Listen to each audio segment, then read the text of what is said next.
दोस्तों, इसके बाद मैं गुजारिश करूंगा हमारे आए हुए मेहमान हजरत मौलाना मोहम्मद असलम साहब नदवी दामत बरकात मनालिया समाजवादी के प्रदेश अध्यक्ष हैं। मैं उनसे गुजारिश कर रहा हूं कि आप तशरीफ लाएं और अपने ख्यालात, अपने तासुरात जो हमारे बच्चों ने अपना प्रोग्राम पेश किया आपको कैसा लगा उसका इजहार फरमाएं।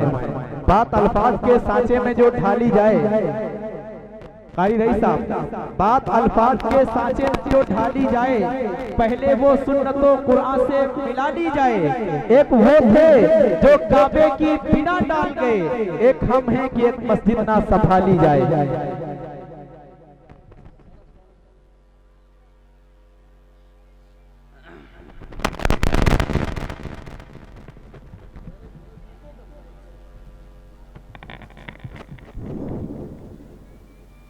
बिस्मिल्लाहिर्रहमानिर्रहीम नहमदुहु व नुसल्ली अला रसूलिल करीम अम्मा बाद। क़ाल अल्लाहु तआला फ़ी कलामिल अज़ीज़ वल फ़ुरक़ानिल हमीद। अऊज़ु बिल्लाहि मिनश शैतानिर रजीम। बिस्मिल्लाहिर्रहमानिर्रहीम। हल यस्तविल लज़ीना यअलमून वल लज़ीना ला यअलमून सनुरीहिम आयातिना फ़िल आफ़ाक़ि व फ़ी अनफ़ुसिहिम। दाइस पर तशरीफ फरमा हमारे उस्ताद मोहतरम हज़रत मौलाना नबीउद्दीन साहब दारुल उलूम नदतुल उलमा, जो हमारा मादरे इल्मी भी रहा है, वहाँ से तशरीफ लाए हज़रत मौलाना सलमान नसीम साहब। सामने बैठे समाजवादी पार्टी के साबिक़ ज़िला सदर भाई रिजवान साहब, समाजवादी पार्टी के सीनियर लीडर आली जनाब कल्लन साहब, जावेद साहब और लल्लन साहब, अल्लन साहब और हमारे साथ में तौकीर साहब, और जो इस वक्त ये जो महफिल सजाई जिसमें हमारे अजीज दोस्त नफीस भाई और उनके भाई रईस साहब काबिले तारीफ हैं। आज जिस वक्त मुल्क में अलग अलग तरह के फितने जन्म ले रहे हैं, हमारी कौम आजमाइशों से दिन ब दिन रूबरू हो रही है, इससे हम निकले कैसे? आज एक फितना नहीं, अलग अलग फितने जन्म ले रहे हैं। एक मसला नहीं, अलग अलग मसले जन्म ले रहे हैं। एक तो जख्म नहीं, सारा बदन है छलनी, दर्द बेचारा परेशान है कहां से उठे। मेरे अजीज साथियों, आज जो सबसे बड़ा हमारे पास हथियार है वो इल्म है। और आज जो इस जलसे का जो मकसद है, इसका मकसद भी है दीनी तालीमी बेदारी मुहिम। हमारे पास इल्म एक ऐसा हथियार है जिसके साथ हम बहुत कुछ फतेह कर सकते हैं। अल्लाह ताला ने कुरान में फरमाया, हल यस्तविल लज़ीना यअलमून वल लज़ीना ला यअलमून, क्या जानने वाले और ना जानने वाले क्या ये बराबर हो सकते हैं? और अभी हमें पता चला कि हमारे नफीस भाई ये जो डॉक्टर बन करके आए हैं, उनको बाकायदा एजाज से नवाजेंगे और एक खुद बाकायदा एक यूट्यूब चैनल चला रहे हैं जहां आज मीडिया पूरी तरीके से सिर्फ और सिर्फ वो दिखाना चाहती है, दिखा रही है जो हुकूमत चाहती है। लेकिन है अभी कुछ ऐसे नौजवान जो चाहते हैं कि इस मुल्क को, यहाँ की आवाम को एक सच्चाई का आईना दिखाया जाए और सच्चाई बताई जाए। तुम्हारे साथ मसाइल क्या हैं, तुम्हारे साथ परेशानियां क्या हैं, किस तरीके से हम इनसे उबर करके आ सकते हैं, वो आज जो हमारे बीच में इल्म का हथियार है। और जो रईस भाई एक स्कूल, एक मदरसा चला रहे हैं, और यहाँ पर बैठे हुए बहुत से ऐसे लोग जो मदरसे चला रहे हैं, इनका मकसद क्या है? इनका मकसद सिर्फ ये होता है कि हमारे आने वाली नस्लें इस्लाम की तालीम से बाकायदा सुरखरू हो, कुरान को जानने वाले बने, इस्लाम को जानने वाले बने, हदीस को जानने वाले बने।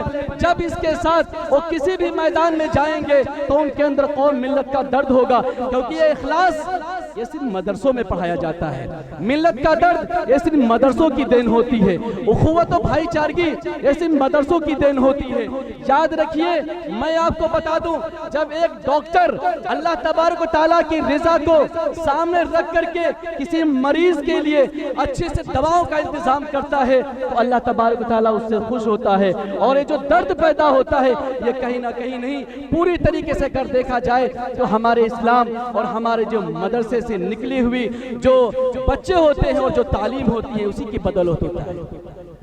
हमारे उस्ताद मोहतरम मौलाना नबीउद्दीन साहब बैठे, जिन्होंने हमें तालीम भी दी, हमारी तरबियत भी की। मैं हजरत बता दूं, जब ये CA/NRC का फितना लखनऊ में ही नहीं बल्कि पूरे हिंदुस्तान में बर्पा हो रहा था और जब लखनऊ से लगभग 300 नौजवान उठा करके जेल भेजे गए, सारे एडवोकेट्स की बाकायदा मीटिंग हुई। मैं जिनके साथ प्रैक्टिस करता हूँ एडवोकेट आमिर नकवी साहब एक सीनियर लीडर हैं, मैंने उनसे बात की। हमने कहा भाई ये जो नौजवान ये जेलों में गए हैं ये कोई क्राइम करके नहीं गए हैं, ये कोई जुर्म करके नहीं गए हैं, इन्होंने मिल्लत के लिए गए हैं। इसलिए अल्लाह तबारक व तआला आपको और इज्जत देगा अगर इन नौजवानों का आप ऐलान कर देंगे फ्री ऑफ कॉस्ट बगैर फीस के हम का केस लड़ेंगे। ये बात हमारी उनकी हुई, उनके अंदर ईमानी हमीयत जाग उठी और कहा ऐलान कर दो कि जितने भी नौजवान गए हैं आमिर नकवी और हमारा चैम्बर फ्री उनके सारे लोगों की बिल कराएगा।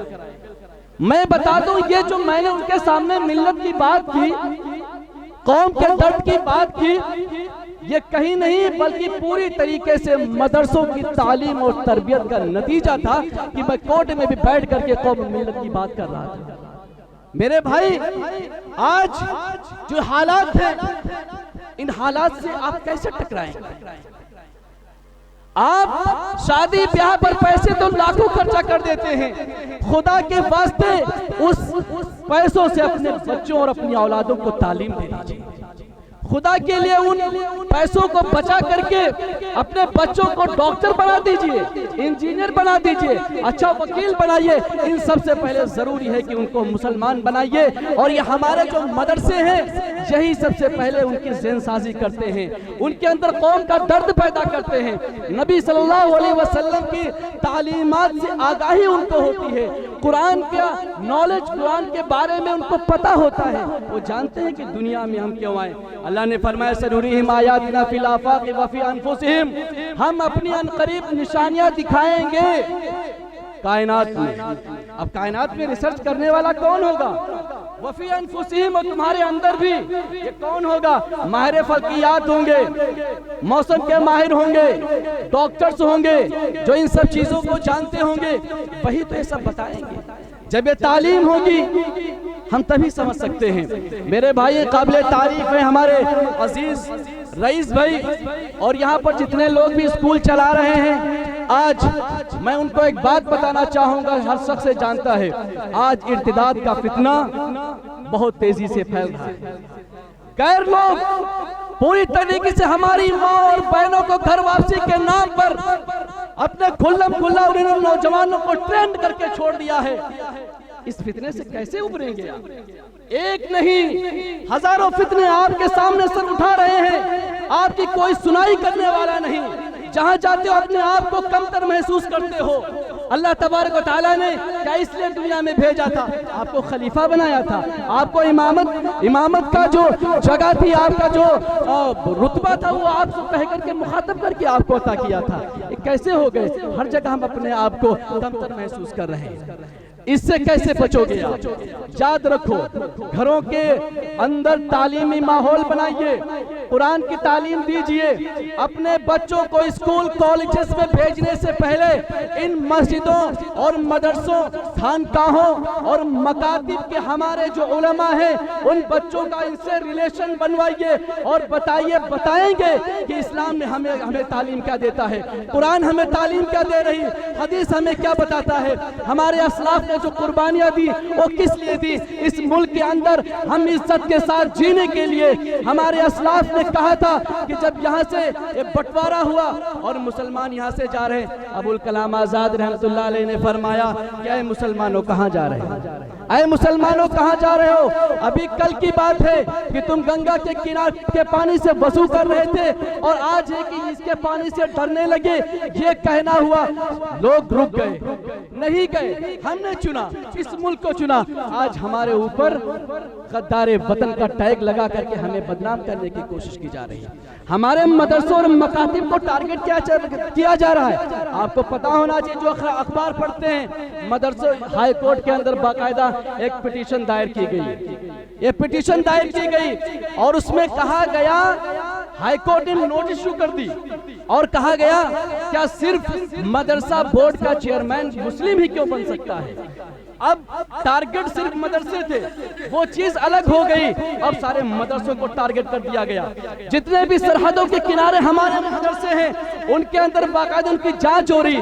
टेरर फंडिंग का नाम लगा करके, इल्जाम लगा करके हमारे मदारिस को बंद करने की कोशिश की जा रही है। मेरे भाई, मेरी कौम, ये मैं आपसे कह रहा हूँ, खुदा के वास्ते ये मदरसे सरकारी तनख्वाहों से नहीं चलते हैं। ये मदरसे सरकार के रहमो करम पर नहीं चलते हैं, ये आपके चंदे से चलते हैं। और याद रखिए, आप ये जो सदका देते हैं, ये ज़कात देते हैं, इनके साथ साथ कम्युनिटी के ऊपर आप इन्वेस्ट करना शुरू कर दीजिए। और जब आप जितना लोगों के ऊपर इन्वेस्ट करते हैं, आप अपने बिजनेस में इन्वेस्ट करते हैं, उससे प्रॉफिट कमाते हैं, ये हमारी कम्युनिटी, हमारी नस्लें, हमारे नौजवान, ये हमारा बिजनेस होंगे।